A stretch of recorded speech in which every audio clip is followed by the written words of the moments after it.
안녕하세요. 공동주택 집합건물 초보 격리를 위한 내비게이션 토TV입니다.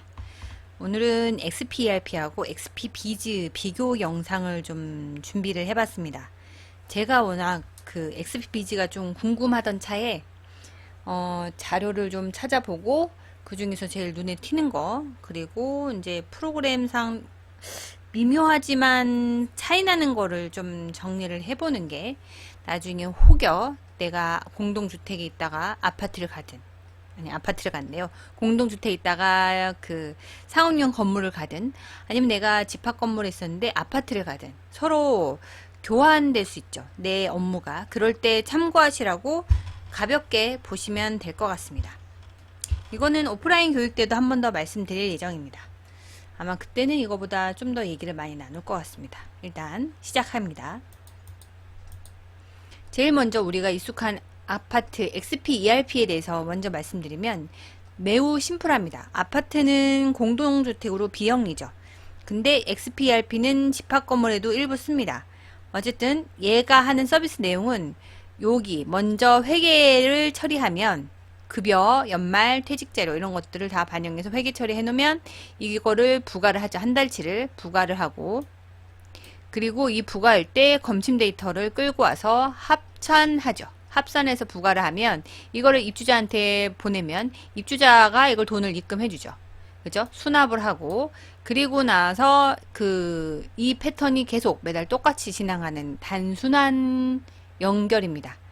여기서 전자세금계산서 발행은 관리 이쪽에서 여기까지 잘라봤을 때 이쪽은 관리 뭐라 할까, 관리 비용이고요. 여기는 관리 비용,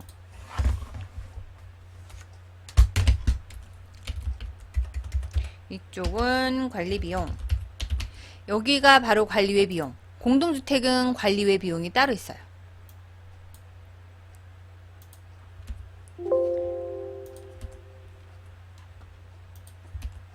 네, 에라 모르겠다. 그냥 쓸게요. 예쁘게 책을 글씨를 못 써갖고, 이거는 관리의 수익.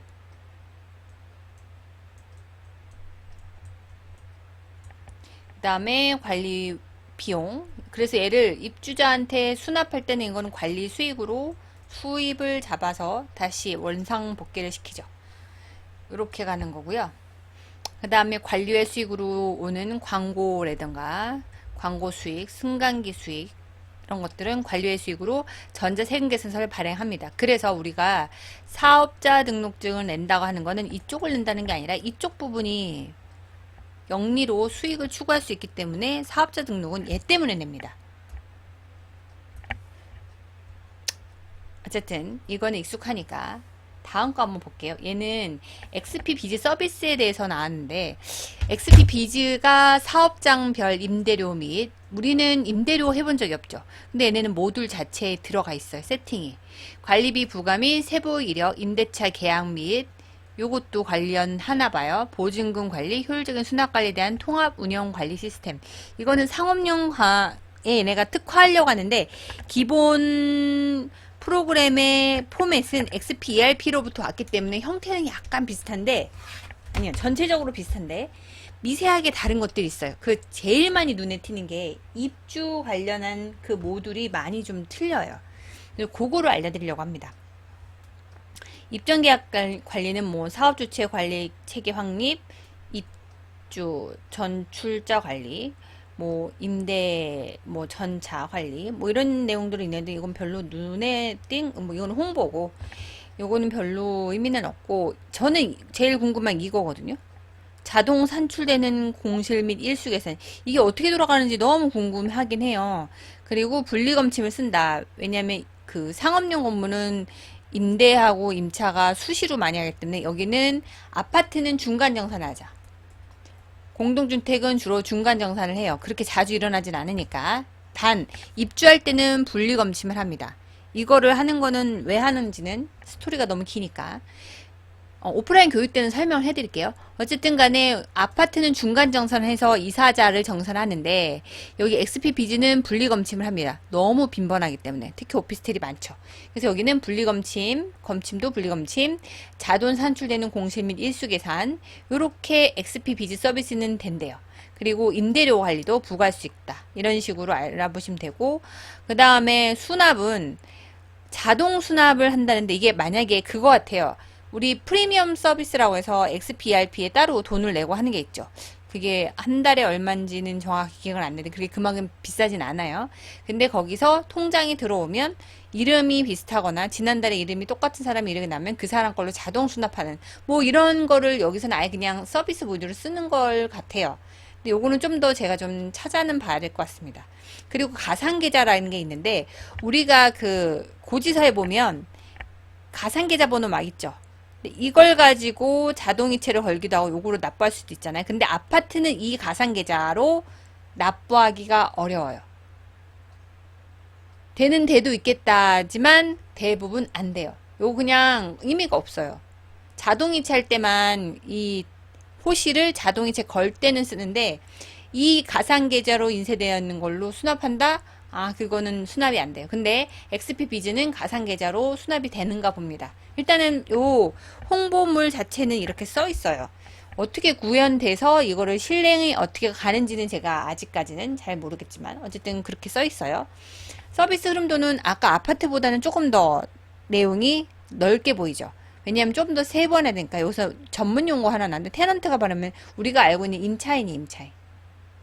자, 보면 회계는 한 달치의 비용에 대해서 회계를 집계를 하고 이거를 집계를 하고 직원들 급여 연말 퇴직 자료도 받고 그죠? 부과해야 되니까 이거에 대해서 이제 관리비로 부과를 하는데 중요한 거는 임차인도 있다는 거죠. 상업용 건물 임대료가 있어서 요것도 같이 부과를 한다는 얘기예요.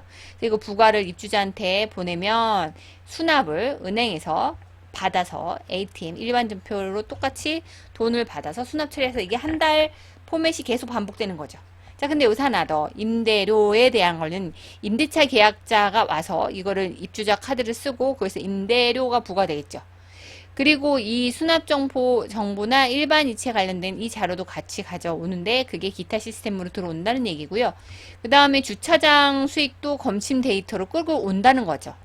그죠? 검침 변동비도 검침 데이터 들어오고 아니요. 이건 주차장 수익 검침 데이터로 끌고 오는 게 아니라 주차장 수익도 따로 이렇게 부가 모듈로 들어오는 것 같아요. 이거는 제가 한번 좀 찾아는 보고 그리고 해서 이 사람들은 상업용 건물이다 보니까 여기 전체가 다 세금계산서 발행 대상이에요. 아까 이 아파트하고 틀리죠. 아파트에서는 부과했는데 여기에서 전자세금계산서 발행해서 이쪽으로 가 있잖아요. 그죠? 이거는 관리의 수입에 관련된 거고 이쪽에서 말하는 XP 비즈의 세금계산서 발행은 위치는 같지만 여기는 관리비에 대한 부과한 거에 대한 세금계산서 발행을 해요. 입주자한테는 아파트는 관리비 대해서 세금계산서 발행을 안 해요. 근데 상업용 건물은 세금계산서 발행합니다. 요거 이런 내용으로 구성이 되어 있다. 근데 사실은 이 흐름을 알고 있는 게 전 나쁘지 않은 것 같아요. 그래서 한번 언지를 해봤습니다. 전 이게 좀 이해하기가 그죠? 어디를 구성을 찾아야 될지를 좀 큰 흐름을 봤고 이거는 여러분 많이 봤던 XPRP 입주 등록이에요. 그죠? 입주자 들어가서 입주 처리해서 입주 등록 들어가면 이 화면이 들어가고요. 그리고 이건 자동으로 설정된 값을 불러가지고 조회 누르면 여기 세대가 쭉 뜨죠. 그리고 한 여기 호실, 동호 있는 데를 더블 클릭하면 팝업 창이 뜨고 이렇게 해서 이 관련된 내용을 다 입력하죠. 입주자, 세대원 넣고 차량 등록하고 특이산 매대 요거 다 메모 다 입력하시고 저장을 해요. 그리고 여기서 입주일이 중요한 거는 전세자나 월세자 장충 때문에 얘는 매우 중요하고요. 그리고 여기서 주거 형태는 임대면 임대라고 전세면 전세 월세 이렇게 이런 식으로 표기를 하죠. 근데 여기서 보면 별다를 게 없어요. 아까 근데 요게 중요한 건데 여기 입주 등록에 XPRP는 여기 들어간 게 거진 없어요. 근데 XP 비즈를 한번 보여드릴게요. XP 비즈는 보면 휴폐업조회 사업자 등록증에 대한 거를 이 자료를 가지고 국세청에 그 당시 국세청에 있는 자료를 얘가 얘를 클릭하잖아요. 그러면 여기 딱 떠요. 여기가 어딨냐? 안 보이네. 휴폐업 조회라면 밑으로 뭔가 딱 쭈쭈쭈쭈 내려가지고 그 일반 사업자, 뭐 법인 사업자 뭐 이런 게 나오거든요. 그 다음에 거래처 등록은 우리가 하는 여기 입점사의 거래처를 우리 관리사무소 입장에서는 입점자가 거래처죠. 그러니까 요거 거래처 등록하시는 거예요. 그리고 합산호실은 뭐냐면 상업용 건물은 한 사람이 여러 개를 임대를 해서 벽을 트고 사무실을 만들 수 있죠. 그러면 만약에 여기서 101호, 102호, 103호가 한 사람이 상가를 터서 음식점을 크게 한다. 그럼 얘는 세 개를 묶어서 합산호실 할 수 있어요. 그 다음에 변경 이력은 이 호실이 임대인이 누가 바꿨는지 이력을 조회할 수 있고요. 장기손 충당금 계산은 단가를 입력해서 장충 계산도 해요. 그리고 전출 한정하는 건 전출 중간정산서 우리가 작성할 때 이걸 여기서 하거든요. XPRP는 이거 모듈이 다 각자 있어요. 자, 한번 다시 아까 거하고 비교를 해보면 여기 보세요. 소유주 변동 조례 모듈 따로 있어요. 그죠? 그 다음에 장기손 충당금, 전출 처리, 전입, 중간정산서 조회 이거 다 모듈이 바깥에 있는데 그죠? 근데 집합 건물에서는 이 입주 등록 안에 얘가 다 들어가 있어요. 요게 결정적으로 틀린 부분입니다. 그리고 전출 처리 소유권 이전도 여기서 들어가요. 매우 특이하죠.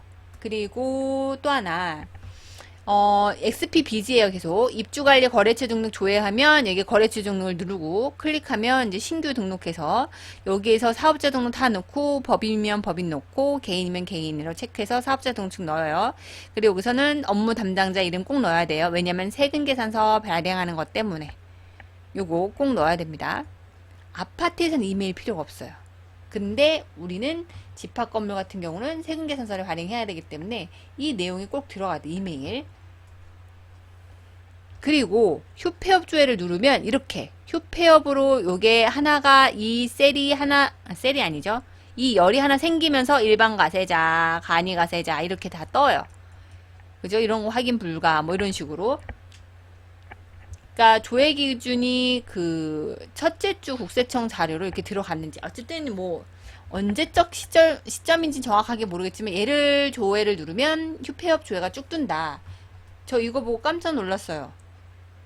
그리고 왜냐하면 집합 건물은 사업자 등록증이 유효한지 안 유효한지 매우 중요하거든요. 세금 계산서 때문에. 그리고 합산동호를 들어가면 여기 보세요. 103호하고 104호는 104호라는 임차인이 같이 쓰고 있기 때문에 이거하고 이거를 104호를 대표실에서 합산한다. 그리고 이것도 보세요. 만약에 얘가 분양이 안 됐어. 미분양이면 사업소가 미분양된 건 모두 합산하는 거죠. 그거는 사업소로 미분양 됐을 때는 159 9999라는 호실로 관리비 고지서가 나갑니다. 이렇게 보시면 돼요. 이해 가셨죠? 그리고 합산동호 같은 경우에는 또 기능이 몇 가지 있는데 그거는 여기서 굳이 얘기하기에는 어쨌든 집합건물 합산동호 매우 중요해요. 그리고 변경 이력 조회는 여기 만약에 해당 107호를 선택하고 변경 이력 조회를 딱 클릭하면 여기 쫙 뜨거든요.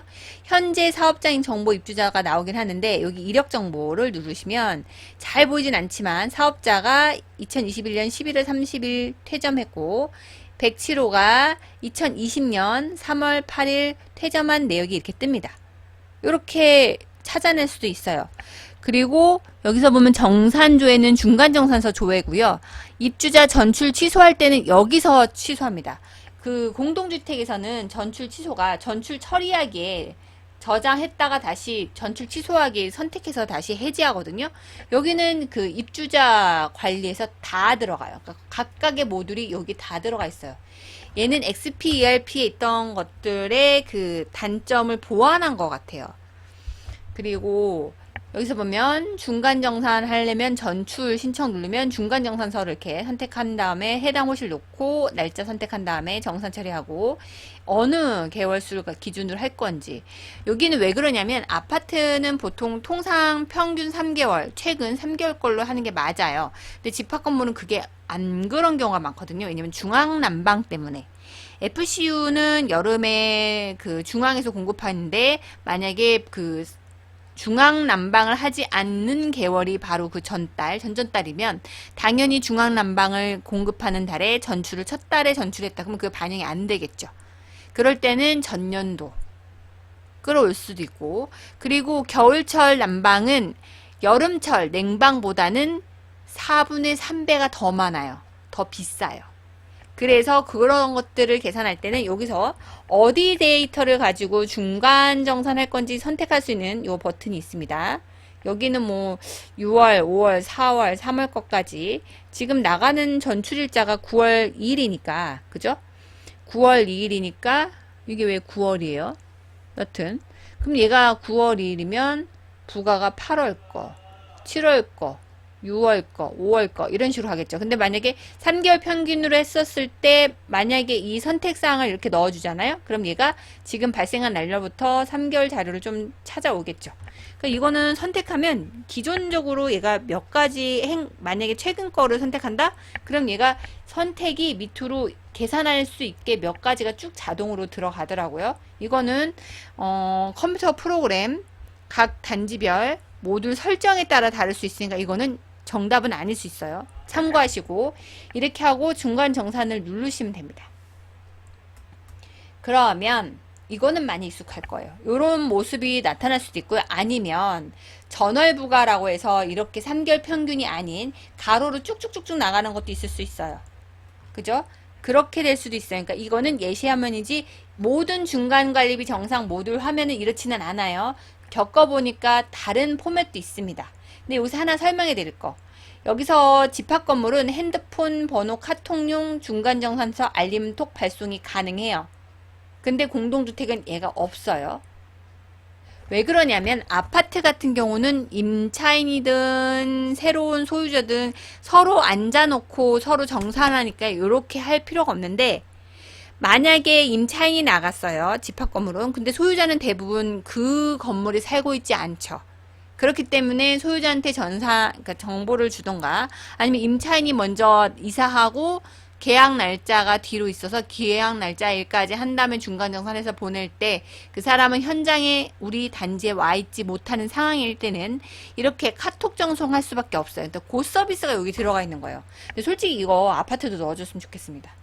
그리고 총 부가분이 이게 뭐냐면 이건 좀 얘기를 나눠보면 만약에 처음에 입주할 때 시행사가 했다가 입주자가 소유자가 얘를 키를 받고 자기가 갖고 있죠. 근데 이 사람이 바로 임대를 줘버렸어요. 그러면 중간정산은 여기 한번 하고 여기 한번 하겠죠. 근데 입주자하고 소유자하고 시행사하고 할 때는 얘는 분리부가입니다. 시행사는 중간정산 안 해요. 분리부가를 해야죠. 근데 이 사람이 이제 갖고 있다가 임차인이 왔을 때 중간정산 할 때는 그때는 어떻게 한다? 얘가 전월 기준으로 한다고 해도 소유자가 만약에 키불출일이 20일로해서 31일까지 있었어요. 그러면 합산동으로 시행사하고 소유자 한 달치를 가지고 계산해야 되는데 만약에 입주자 총부가분 선택 안 하면 입주자 금액 가지고만 중간정산합니다. 그래서 요거는 총부가분으로 선택하는 게 안전빵이겠죠. 그리고 나서 가산율은 거의 다가 집합 건물에 있어요. 5% 있는 데도 있고 10% 있는 데도 있고 아니면 15% 최대 저 20%까지 넣는 데도 봤어요. 뭐 어쨌든 관리 이렇게 되는 데는 대부분 관리단들이 있는 분들은 이 누진율이 엄청 과감해요. 근데 그렇게까지는 없는 데는 눈치가 보니까 이렇게까지 못하고 거의 10%, 5 내지 10%로 갑니다. 중간 정산하면 이 금액에서 해당하는 일수만큼 계산한 다음에 5% 가산한다는 의미죠. 이렇게 들어가요. 그리고 될 수 있으면 이 메모에다가 간략한 내용 쓰고요. 이거 생각보다 시간이 길어졌네. 20분 내로 끝내겠습니다. 자, 그러면 여기 전출처리 소유권 이전은 전출처리 누르면 얘가 9월 19일 날 전출됐다라고 확인하고 종료하잖아요. 그럼 얘는 전출 처리가 돼서 이 사람 입주자 카드에 1억은 있을지언정 그 해당 호실의 이 사람 내용은 공실로 표시가 되겠죠. 그렇게 하시면 돼요.